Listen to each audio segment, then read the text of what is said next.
ओम ब्रह्मानंदम परम सुखदम केवलम ज्ञानमूर्तिम द्वंद्वातीतं गगन सदृशम तत्त्वमस्यादिलक्ष्यम एकम नित्यं विमलमचलम सर्वधि साक्षिभूतम भावातीतं त्रिगुणरहितं सद्गुरुः तं नमामि सद्गुरुः तं नमामि सद्गुरुः तं नमामि। ओम शांति ही शांति ही शांति ही। आप सबों में विद्यमान परमात्मा को नमस्कार है। आज की प्रातःकालीन सत्संग में हम लोग श्री गुरुदेव स्वामी ज्योतिर्मयानंद जी महाराज के लोनी आश्रम में एकत्रित हैं और आज के दिन हम लोग एक व्यवहारिक विषय पर चर्चा करेंगे। ये ऐसा विषय है जिसके बारे में बहुत सारी गलतफहमियां हैं, द्वंद्व हैं और लोगों को ठीक ठीक जानकारी नहीं है, और वो विषय है फेट एंड फ्री विल, भाग्य और इच्छा स्वातंत्र्य। बहुत सारे लोगों के मन में ये द्वंद्व रहता है, उलझन रहती है कि क्या हमारा जीवन भाग्य से बंधा हुआ है या हमारे अंदर कुछ स्वतंत्रता है भी, हम कुछ स्वतंत्र हैं कुछ करने के लिए। क्या जो हमारे नियति में लिखा है वही हमको भोगना हमारी नियति है, हम बंधे हुए हैं, इसी के वश में हैं, या हम इसको बदल भी सकते हैं। इस प्रकार के द्वंद्व, इस प्रकार की उलझन लोगों में बहुत रहती है और इस विषय में स्पष्ट और सही जानकारी हर किसी को रखने की ज़रूरत है। भाग्य क्या है और व्यक्ति के अंदर कोई स्वतंत्रता है या नहीं है। योग की दृष्टि से हम लोग जो बात करेंगे, योग वेदांत दर्शन के अनुसार जब व्यक्ति जन्म लेता है, इस शरीर से बनने से पहले ही कुछ चीज़ें उसके प्रारब्ध के अनुसार निश्चित हो जाती हैं और उन चीज़ों को परिवर्तित नहीं किया जा सकता है। साधारण भाषा में उसको ही भाग्य कहा जाता है, इसको प्रारब्ध भी कहते हैं। लेकिन ये भाग्य या प्रारब्ध व्यक्ति के अपने कर्म से ही निर्मित होते हैं। ऐसा नहीं है कि ये भाग्य या प्रारब्ध कहीं कोई ब्रह्मा जी लिख देते हैं किसी के लिए कुछ लिख देंगे, किसी के लिए कुछ लिख देंगे, ऐसी बात नहीं है। वास्तव में व्यक्ति के जो अपने कर्म हैं, असंख्य जन्मों से प्रत्येक व्यक्ति जीवात्मा के रूप में अनंत बार जन्म लेता है, अनंत बार मरता है और असंख्य कर्म करता है प्रत्येक जन्म में। जितने भी उसके कर्म हैं, जो भी वो करता है, चाहे वो मन से करे, वाणी से करे, शरीर से करे, उन सब का एक एक संस्कार, एक एक चिन्ह उसके अचेतन मन में बनता चला जाता है, संग्रहित होने लगता है, जिसको संस्कार कहते हैं।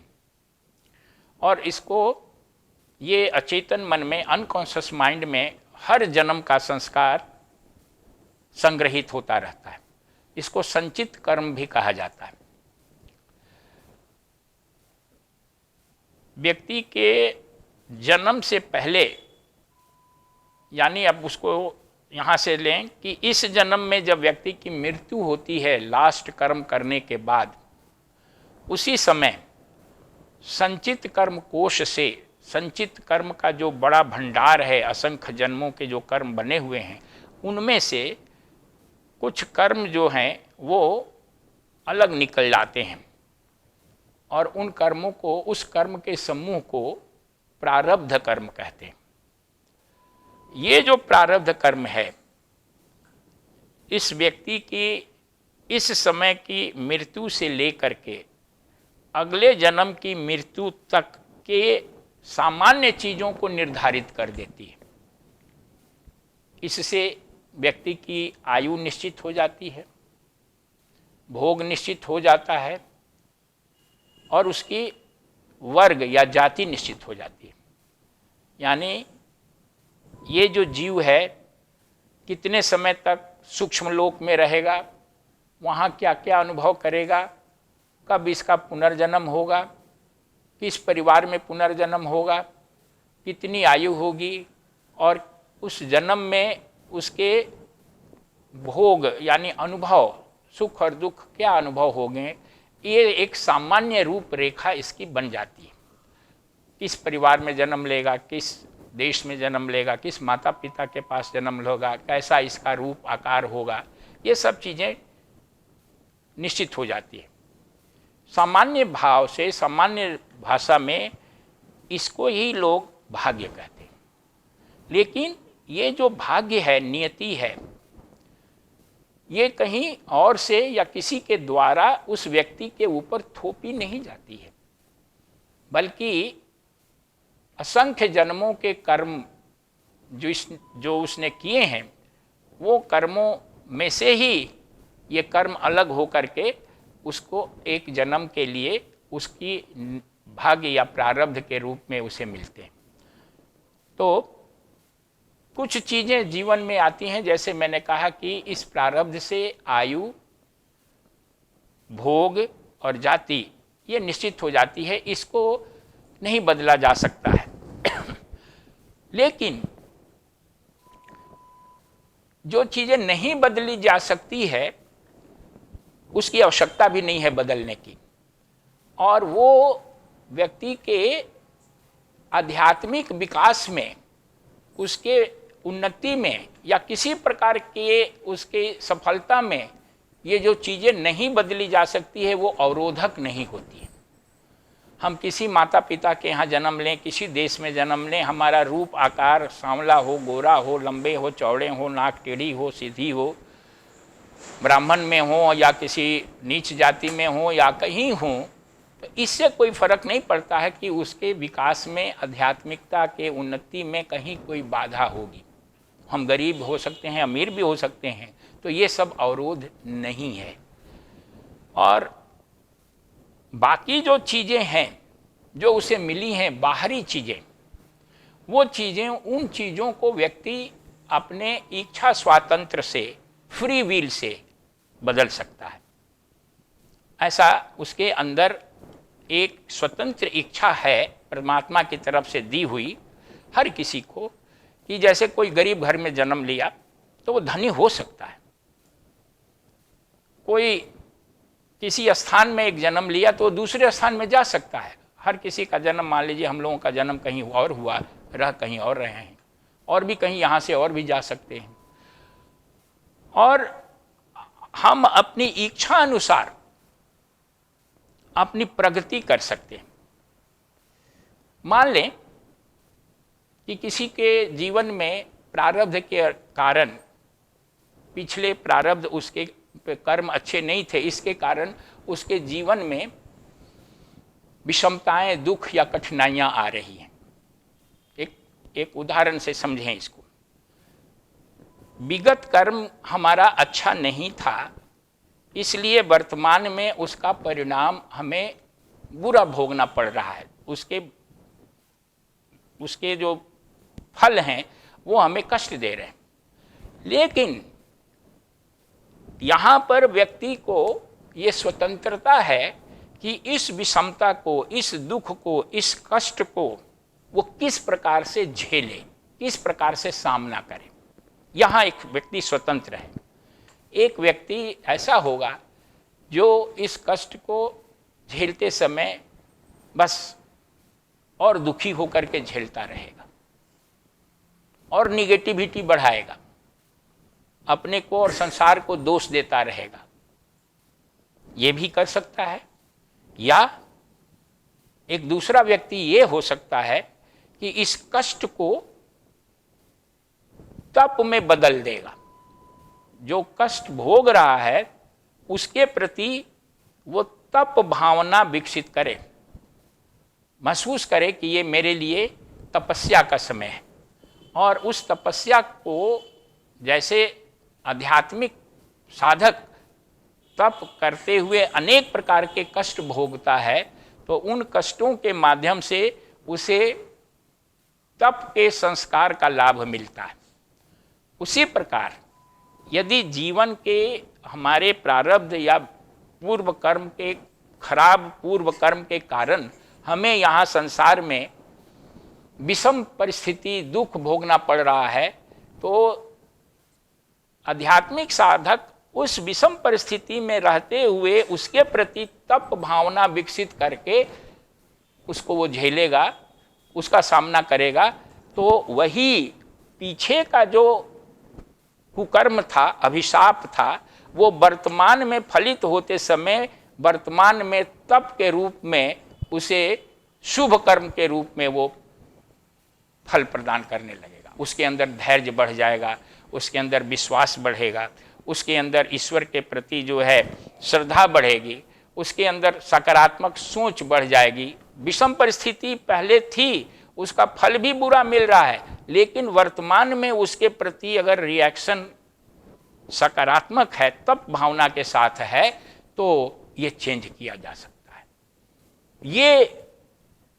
ये नहीं होगा कि उस ऋणात्मक कर्म का प्रभाव धनात्मक हो जाए या सुख मिलने लगे, ये नहीं बदल सकता है। मिलेगा दुख ही, लेकिन उस दुख के प्रति अगर हमारा दृष्टिकोण तप का हो जाएगा, आध्यात्मिक साधना का उसके प्रति भाव हो जाएगा, हम उसमें क्षमा, करुणा, दया, सहनशीलता, धैर्य, विश्वास, श्रद्धा, ये सब बढ़ाने के लिए ईश्वर के प्रति हम समर्पण, ये अगर हम उसमें अभ्यास करने लगें तो वही चीज़ हमारे लिए सकारात्मक हो जाएगा, शुभ हो जाएगा। इसका दूसरा रूप भी है। यदि कोई व्यक्ति पीछे बहुत अच्छा काम किया है, शुभ कर्म किए हैं, और उस शुभ कर्म के कारण उसके प्रारब्ध में अभी सुख आया है, अनुकूलता आई है, उसको पैसा कमाने के लिए कोशिश नहीं करनी पड़ती है, धन मिल गया है, परिवार घर अच्छा मिला हुआ है, उसको किसी तरह का संघर्ष नहीं है, मन मुताबिक चीज़ें हो रही हैं, यही सब सुख है। लेकिन यदि ऐसी परिस्थिति में रहते हुए, अनुकूल परिस्थिति में, सुखद परिस्थिति में, जो प्रारब्ध के अनुसार उसे मिली है, उसमें रहते हुए यदि व्यक्ति इसको ठीक ढंग से हैंडल ना कर पाए, संभाल ना पाए, तो क्या काम करेगा? वो इंद्रिय भोग में लिप्त हो जाएगा, तरह तरह के कुकर्म करने लगेगा, वो लोगों को सताने लगेगा, कष्ट देने लगेगा। तो उसका जो पीछे का शुभ कर्म था, जो सुखद स्थिति के रूप में उसे प्राप्त हो रहा है, वो समझिए कि उसके लिए अभिशाप हो जाएगा, और वो अपने लिए इस वर्तमान समय में उस स्थिति में रहते हुए भी अपने कुकर्म के कारण अपने लिए जो है वो बुरा फल के बीजारोपण कर देगा।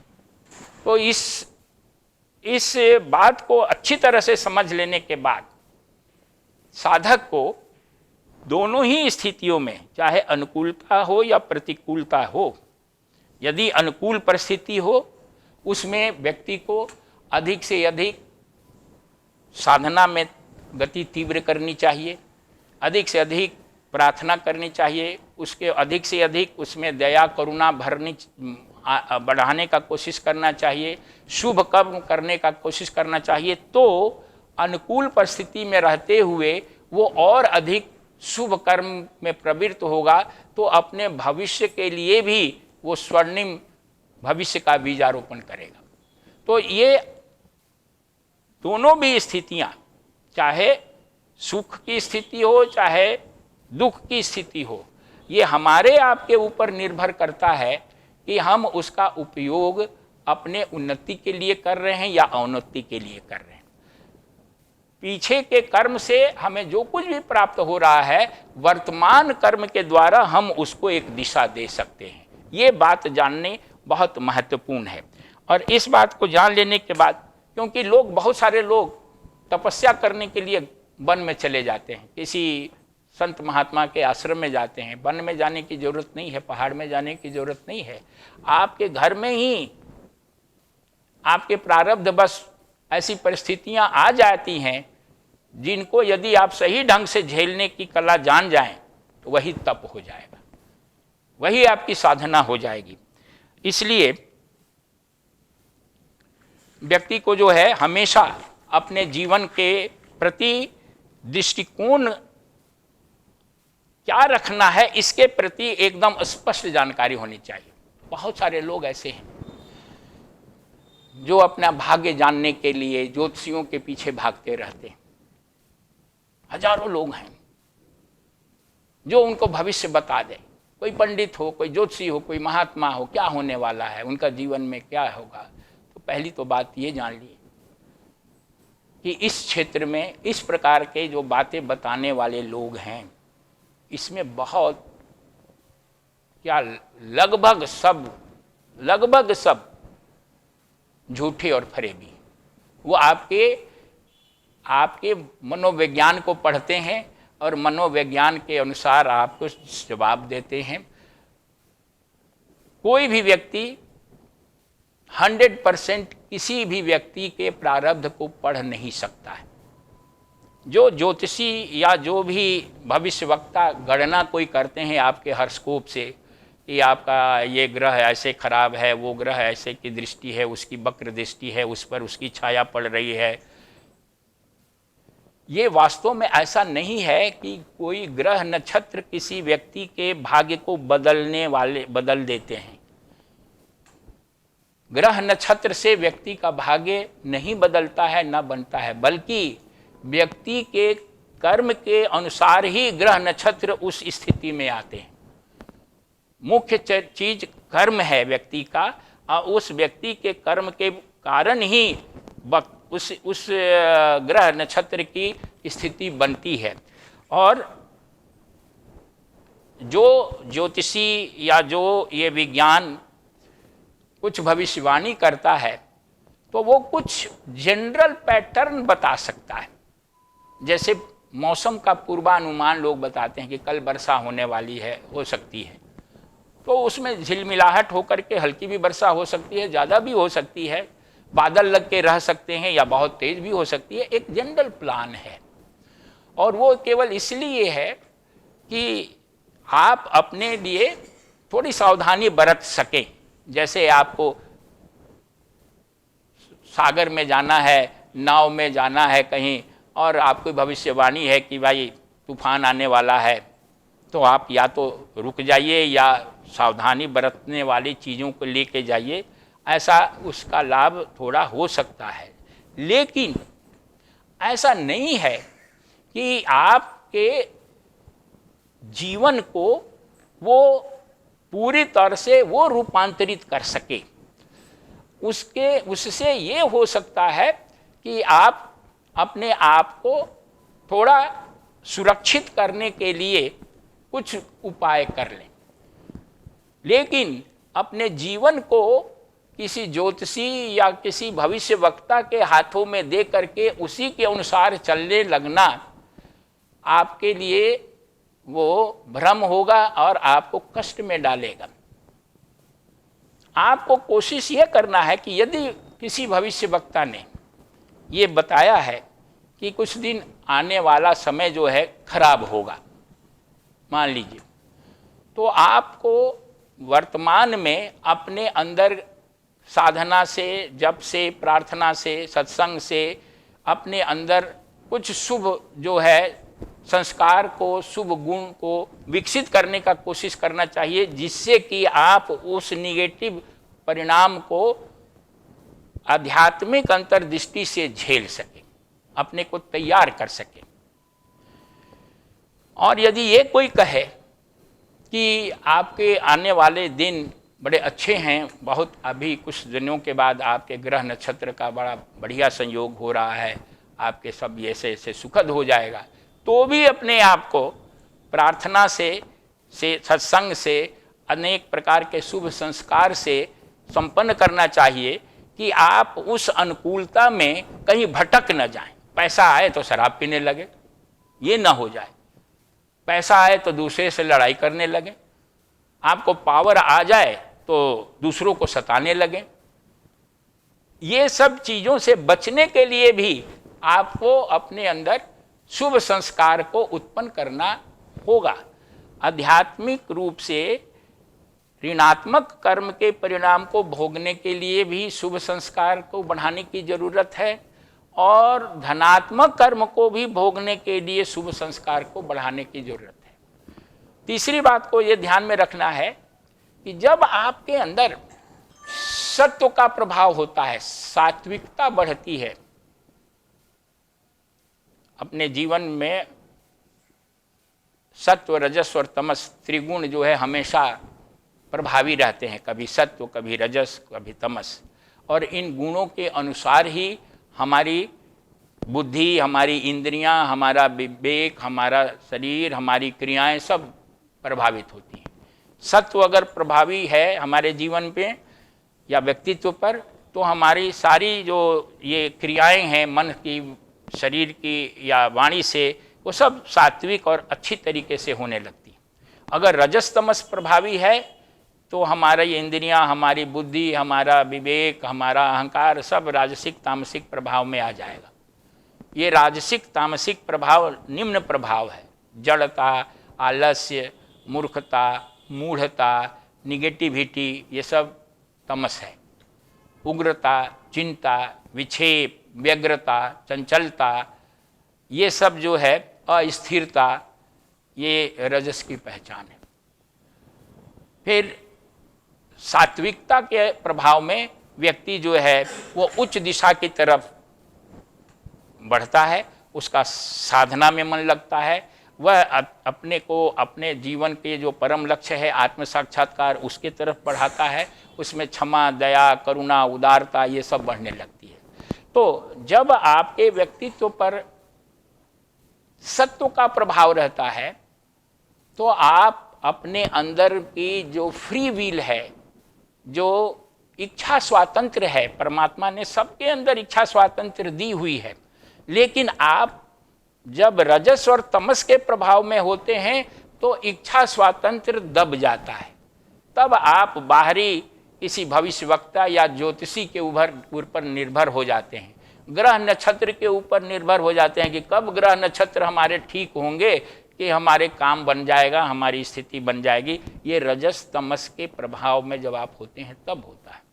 जब आप सत्व के प्रभाव में होते हैं, सात्विकता आपके ऊपर हावी रहती है, प्रभावित रहता है, तो आप जो हैं अपने अंदर में जो मुक्त संकल्प है, इच्छा स्वातंत्र है, जो आपके अंदर एक फ्रीडम है, जो आपके अंदर जो परमात्मा ने जो काम करने की एक स्वतंत्रता दी है, उसका एहसास करने लगते हैं, उसकी अनुभूति आपको होने लगती है।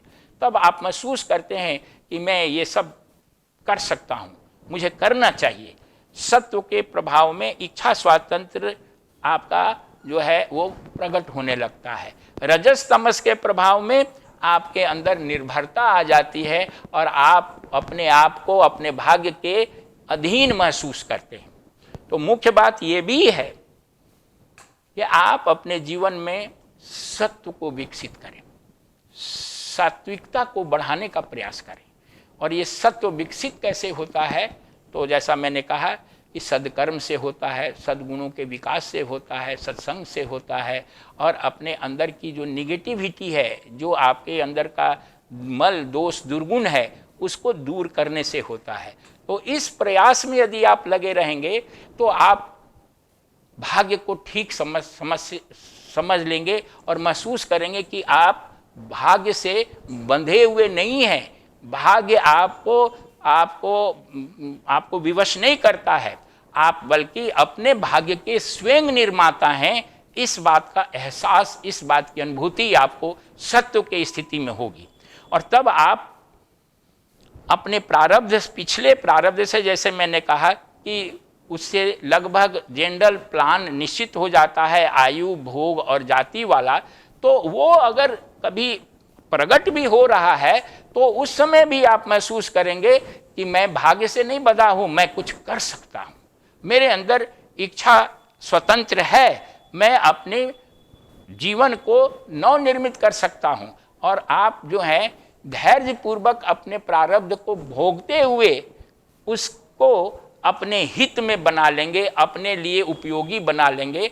और आप ये भी महसूस करेंगे कि जीवन जो है वो केवल इसी जीवन तक सीमित नहीं है।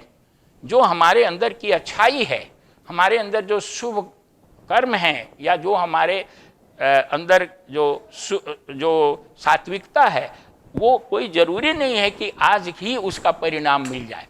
आपको अपने अंदर इतना धैर्य हो जाएगा, इतना विश्वास हो जाएगा, इतनी श्रद्धा हो जाएगी कि आप कभी यदि सुखद फल अच्छे कर्म का अभी नहीं भी मिला, तब भी आप उसको छोड़ेंगे नहीं, क्योंकि आप ये महसूस करेंगे कि आज नहीं तो कल, इस जीवन में नहीं तो कभी आगे वाले जीवन में हमारे जो सद्कर्म हैं वो निश्चित रूप से फलित होंगे और हमें इसका परिणाम निश्चित रूप से मिलेगा।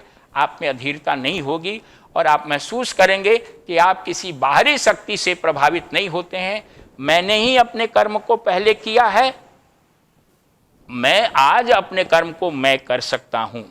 जो पुराने कर्म हैं, उन पुराने कर्मों का परिणाम हमें बेशक निगेटिव रूप से मिले, लेकिन मैं उन परिणामों को पॉजिटिव रूप से भोग करके उनको तपस्या में बदल सकता हूँ। इस प्रकार प्रतिदिन प्रतिपल आप अपने मन के माध्यम से, अपने वाणी के माध्यम से, अपने विचारों के माध्यम से, अपनी क्रिया के माध्यम से नए कर्मों को सृजित कर रहे हैं और नया नया परिणाम भी भोग रहे हैं। तो कर्म और उसका परिणाम एक कंटिन्यूअस प्रोसेस है। जैसे फल में बीज रहता है और वो बीज वैसा ही फल निर्मित करने के लिए वो एक केंद्र बन जाता है। एक तो फल है, लेकिन फल के अंदर बीज छुपा हुआ है। अब वो बीज में क्या पावर है कि ऐसा ही फल वो प्रकट कर सकता है। उसी प्रकार से ये जो परिणाम है, कर्मों का जो फल है, प्रारब्ध जिसको कहते हैं, वो परिणाम में आगे के लिए बीज छुपा हुआ है। जो परिणाम अभी हमें मिल रहा है, यदि इस परिणाम को हम सकारात्मक ढंग से, आध्यात्मिक ढंग से भोग लें, तप भावना से भोगें, तो ये परिणाम हमारे लिए, ये दुखद परिणाम भी हमारे लिए सुखद भविष्य का निर्माण करेगा। और यदि हम सुखद परिणाम को गलत भाव से भोगें, तो हमारा जो अतीत का सुखद परिणाम है वो भविष्य के लिए हमारे लिए दुखद फल लेकर के आएगा। तो ये नहीं समझना है कि आपके भाग्य का निर्माता कोई और है। हर व्यक्ति अपने भाग्य का निर्माता है और व्यक्ति की एक ही नियति है। यदि आपका जीवन का उद्देश्य आत्म साक्षात्कार है, आत्मज्ञान है, तो आपको अपना भविष्य जानने के लिए उत्सुक नहीं रहना चाहिए। जब मैंने अपना भाग्य निश्चित कर लिया कि आत्म साक्षात्कार हमें करना है, तो चाहे कैसा भी परिणाम हो, कैसी भी स्थिति हो, हम हर स्थिति में आत्म साक्षात्कार की दिशा की तरफ आगे बढ़ सकते हैं और तब भविष्य की जानकारी प्राप्त करना कोई मायने नहीं रखता है। और हर मनुष्य की नियति भी यही है, आप चाहें या न चाहें, आप आत्म साक्षात्कार अपना लक्ष्य रखें या न रखें, एक न एक दिन हर जीव को आत्म साक्षात्कार करना ही पड़ेगा। वो अगर ज्ञान से आत्म साक्षात्कार प्राप्त करने का उद्देश्य अपने लिए रख ले तो अच्छी बात है, नहीं तो इस संसार की उसकी नियति ये है कि परमात्मा हर जीव को आत्म साक्षात्कार के तरफ उन्मुख कर रहा है, तो उसको अनेक प्रकार के भोग के माध्यम से, कष्ट के माध्यम से, पीड़ा के माध्यम से वो उसको एक न एक दिन रियलाइज करेगा कि उसे आत्म साक्षात्कार करने में ही भलाई है। आत्म साक्षात्कार किए बगैर कष्टों से मुक्ति नहीं है। लेकिन ये बात कष्ट भोग करके यदि महसूस हो तो आपको कष्ट भोगना पड़ेगा। यदि ज्ञान से ये महसूस हो जाए कि आत्म साक्षात्कार ही जीवन का लक्ष्य बनाया जाए, इसी से ही हमारे सारे कष्टों की समाप्ति होगी, तो आप सुखपूर्वक भी आत्म साक्षात्कार कर सकते हैं। और जब आपके जीवन में आत्म साक्षात्कार की प्राप्ति हो जाएगी, तो आप हमेशा हमेशा के लिए हर प्रकार के दुख, निराशा, सीमितता और सीमा से मुक्त हो जाएंगे, सुख शांति समृद्धि और हर प्रकार का जो जो वैभव है, भोग है, या संपूर्ण रूप से जो आपकी कामनाएं हैं वो सारी तृप्त हो जाएगी और यही आपकी अंतिम नियति है। इसलिए भाग्य के भरोसे नहीं बैठना है, भाग्य का निर्माण करते रहना है और हर पल हर क्षण सात्विकता की तरफ अपने को ले चलना है। अपने लिए यदि ऐसी जिंदगी हम जी सकें तो ये हमारा सौभाग्य होगा और यही जीवन के परम लक्ष्य तक हमें प्राप्त पहुंचाएगा। आप सबों को अपनी ओर से, आश्रम की ओर से हार्दिक आभार और धन्यवाद। परमात्मा से यही प्रार्थना है कि यह लक्ष्य स्पष्ट हमारे हृदय में हो और हम इसी जीवन में आत्मज्ञान के परम लक्ष्य को प्राप्त कर सकें। ओम असतो मा सद्गमय तमसो मा ज्योतिर्गमय मृत्युर्माम अमृतम गमय सर्वेषां स्वस्तिर्भवतु सर्वेषां शांतिर्भवतु सर्वेषां पूर्णं भवतु सर्वेषां मंगलं भवतु सर्वे भवन्तु सुखिनः सर्वे सन्तु निरामयाः सर्वे भद्राणि पश्यन्तु मा कश्चित् दुःखभाग् भवेत्। ओम पूर्णमदः पूर्णमिदं पूर्णात् पूर्णमुदच्यते पूर्णस्य पूर्णमादाय पूर्णमेवावशिष्यते। ओम शांति शांति शांति। हरि ओम।